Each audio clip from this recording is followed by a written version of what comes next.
Nikaweka hapo mabet. Barcelona, tuachane hiyo Barcelona. Sasa hii Chelsea na Arsenal, sijui nipatie Arsenal kichwa, but Arsenal naye bwana.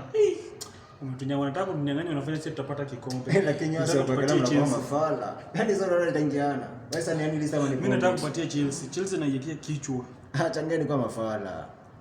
Sasa angeleaje game sasa hii bro? Wewe unatajirika na kubet. Bro, mimi napiga hesabu vile kwenda kula tu. Unajua kwa sasa hivi nimepiga hesabu, nichekelea Chelsea ama Arsenal, naweza kula hivi kama dhao 10. Bro, umekelea mpaka timu za Afghanistan. Si ndio, siku ndo penye do iko. Ndio nafikiri do itakaa. Kuna siku ni last year nilikula 20k. Unacheza. Na 20k kwa wapi sasa hii? Ndugu yangu, sio unajua tu penye maisha iko sana. Acha ufala bro. Tafuta kazi kwa TV kwa analyst bwana. Wanzao kulipo mwisho wa mwezi. Hii ni ujinga unafanya. Sasa ndugu yangu, utaki ni bet. Usiekelee hiyo kitu.